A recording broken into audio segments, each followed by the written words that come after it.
Edgar loved dolls. He crafted them with care, his hands shaping porcelain into lifelike forms.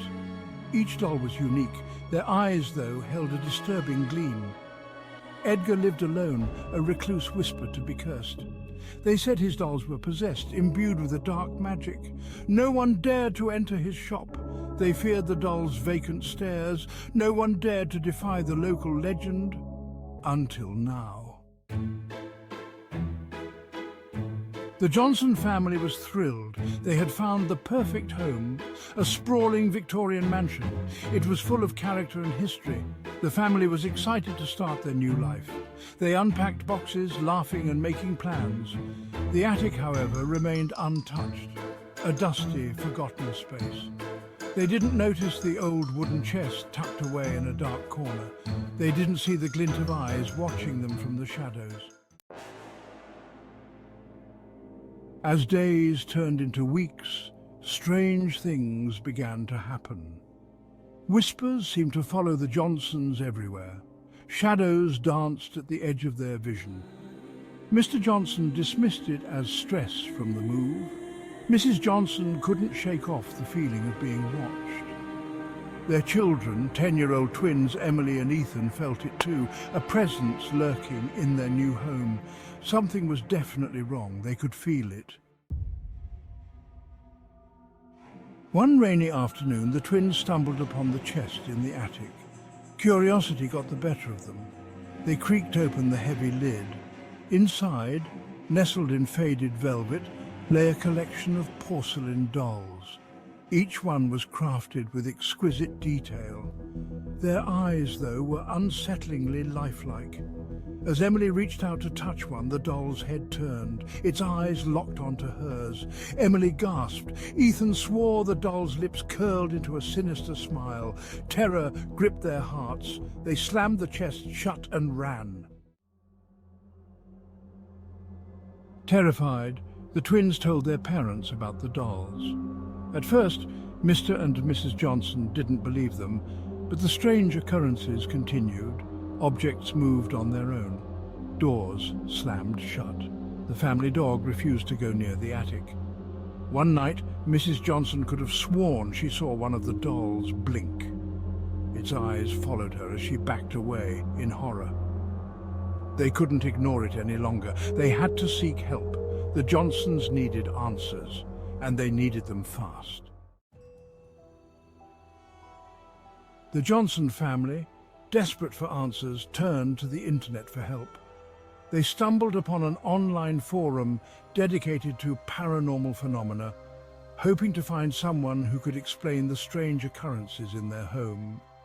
With a sense of urgency, they posted a detailed account of their experiences, describing the eerie events that had been plaguing them. As they anxiously awaited a response, a message caught their attention. A user named Paranormal Pete responded swiftly. He claimed to have extensive knowledge about a dollmaker named Edgar and a sinister curse that was linked to his creations. Pete's message was both intriguing and alarming. Pete agreed to meet the Johnsons at their home to investigate further. He arrived with an arsenal of gadgets, EMF readers, EVP recorders, and a camera designed to capture spirit energy. His equipment was state-of-the-art, and his demeanor was serious. As the family recounted their harrowing experiences, Pete listened intently, his face growing more grim with each detail. The Johnsons described how the dolls seemed to move on their own, whispering in the dead of night, and how they felt an oppressive presence in their home. After a thorough investigation, Pete confirmed their worst fears. The dolls were indeed haunted.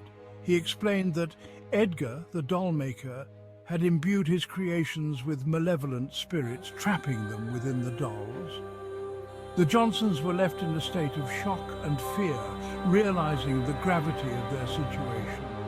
Determined to help, Pete began setting up more equipment to capture evidence of the paranormal activity. He assured the family that he would do everything in his power to rid their home of the malevolent spirits. The Johnsons watched anxiously, hoping that Pete's expertise would bring them the peace they so desperately needed. Trapped. Pete explained that Edgar, desperate for his creations to be more than just dolls, had made a pact with a dark entity. He infused his dolls with spirits trapped between worlds. These spirits, fueled by resentment and a desire for revenge, were now tormenting the Johnsons. The family was horrified. They tried to remove the dolls from their home to break free from the curse, but every attempt was met with violent resistance. The dolls didn't want to leave. They were trapped, and so were the Johnsons. The ritual. Desperate, the Johnsons begged Pete for a solution. Pete revealed that he had been researching Edgar for years. He had recently discovered Edgar's journal hidden in the local library's archives. The journal contained a ritual, a way to break the curse. The ritual was dangerous. It required a perfect balance between light and darkness. But it was their only hope. The Johnsons knew what they had to do. They had to fight back. Breaking the curse. Following the instructions in Edgar's journal, they gathered in the attic. The air was thick with anticipation and fear. Each member of the Johnson family held their breath, knowing that this night could change their lives forever. The attic, filled with relics of the past, seemed to close in on them as they prepared for the ritual. The air was thick with tension. The dolls watched their every move, their eyes glowing with an eerie light. These were no ordinary dolls. They were vessels of a dark curse that had plagued the Johnson family for generations. Each doll seemed to have a life of its own, their eyes following the family as they moved about the room. They chanted the words Edgar had written. The room grew cold. The temperature dropped suddenly, and a chill ran down their spines. The words of the chant echoed through the attic, mingling with the whispers of unseen spirits. The family could feel the presence of the supernatural, a force that was both ancient and malevolent. Shadows writhed. The dolls began to tremble. It was as if the very walls of the attic were alive, pulsating with dark energy. The shadows seemed to dance and twist, taking on forms that were almost human. The dolls, once still and lifeless, now shook violently, their eyes glowing brighter with each passing second. The spirits were resisting, but the Johnsons continued chanting. Their voices grew louder, more insistent, as they fought against the dark forces that sought to keep the curse intact. The family was united in their determination, each member drawing strength from the others. They knew that they had to succeed for the sake of their future and the future of their descendants. Their voices grew stronger. The doll's glow intensified until, with an ear-splitting shriek, they burst into flames. The fire was both a physical and spiritual cleansing, burning away the darkness that had held the family in its grip for so long. The flames roared, consuming the dolls and the curse they carried. The flames consumed the dolls, the wooden chest and everything within. The attic was a blazing inferno, the heat intense and almost unbearable. But the family stood their ground, knowing that the fire was a necessary part of the ritual. They watched as the flames devoured the cursed objects, turning them to ash. The shadows receded, the air cleared. As the fire died down, the oppressive atmosphere of the attic lifted. The dark energy that had once filled the room was gone, replaced by a sense of peace and relief. The family could feel the weight of the curse lifting from their shoulders. The curse was broken. The Johnsons had survived. They had faced the darkness and emerged victorious. The family embraced, tears of relief and joy streaming down their faces. They had done what many had thought impossible.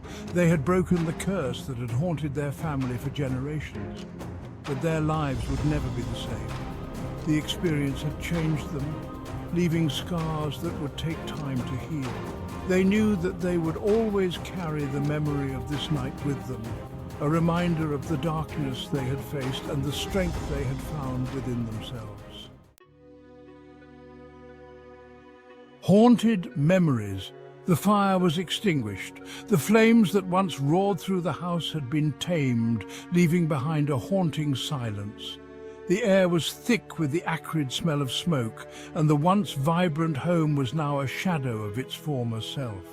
The attic was a charred ruin. The dolls were gone, but the terror remained.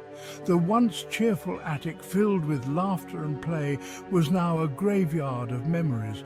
The charred beams stood as silent witnesses to the horror that had unfolded. The children's toys, once symbols of innocence, were now twisted and blackened, forever marked by the flames. The Johnsons couldn't shake the feeling that they were still being watched. Every creak of the floorboards, every whisper of the wind seemed to carry the weight of unseen eyes. The house, once a sanctuary, had become a prison of fear and uncertainty. They sold the house and moved away.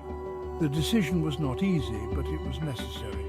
They packed their belongings, each item a reminder of happier times, and left behind the place that had once been their home. The for sale sign stood as a testament to their resolve to start anew. But the memory of the haunted dolls lingered. Those lifeless eyes, once a source of joy, now seemed to follow them wherever they went. The dolls, though left behind, had imprinted themselves on the family's psyche, a constant reminder of the darkness they had faced, a chilling reminder of the darkness that lay hidden beneath the surface of the ordinary. The Johnsons learned that even the most mundane places could harbor unspeakable horrors. The shadows in their new home seemed to stretch longer. The nights felt colder, and the sense of unease never truly left them. The experience had changed them. They were no longer the carefree family they once were. The fear had etched itself into their faces, their eyes carrying the weight of what they had endured. They clung to each other, finding solace in their shared trauma. They knew that some things could never be unseen. The images of the fire, the dolls, and the feeling of being watched were burned into their memories. They had faced the unimaginable and come out the other side, but they were forever altered. Some wounds never truly healed. The Johnsons were free. They had escaped the physical confines of the haunted house, but the emotional scars remained. Their new home was a fresh start, but the past lingered in the corners of their minds. But they were forever haunted. The memories of what they had endured would always be a part of them. As they looked back at their old house, they knew that while they had left the place behind, the experience would stay with them forever. The Johnsons had moved on, but the shadows of their past would always follow.